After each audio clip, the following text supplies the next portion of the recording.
చంద్రబాబు నాయుడు గారు పార్టీ ఇబ్బందులు ఉండేటప్పుడు నేను ఎందుకు నాకు కావాల్సిన దగ్గరే నేను అంటాను, బాస్ ఏది చెప్తే ఆ ప్రకారంగా వెళ్తాను. బాస్ చంద్రబాబు గారికి కూడా నేను చెప్పండి అని చెప్పాను.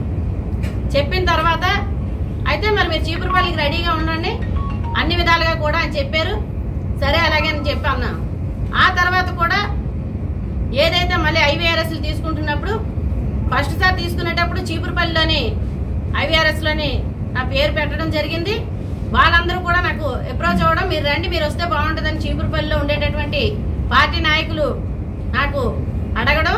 సరే పార్టీ ఏది నిర్ణయిస్తే దాని ప్రకారం చేద్దాం, పార్టీ చెప్పిన తర్వాత నేను వస్తానని చెప్పి నేను చెప్పడం. ఆ తర్వాత మళ్ళా ఐవీఆర్ఎస్లోని వేరు పేర్లు వచ్చినప్పటికీ కూడా సరే పార్టీ ఏ విధంగా అని మీరు తీసుకుంటుందో పార్టీ తాలూకు ఇష్టం అని చెప్పేసి అని ఆ రోజు కూడా అనుకోవడం.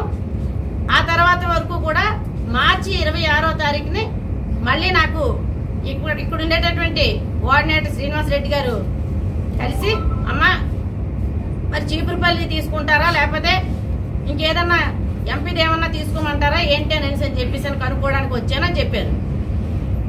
అలా అనుకుంటే మరి నేను కాన్స్టిట్యున్సీ ఉన్నది కావాలని చెప్పి అన్నాను కాబట్టి మరి ఆ విధంగా అయితే బాగుంటుందని నేను అనుకుంటున్నాను అన్నాను. మీకు కూడా చీపురుపల్లి బాగుంటుంది, చీపురుపల్లి మీకు కన్ఫర్మ్ చేస్తున్నామని చెప్పారు.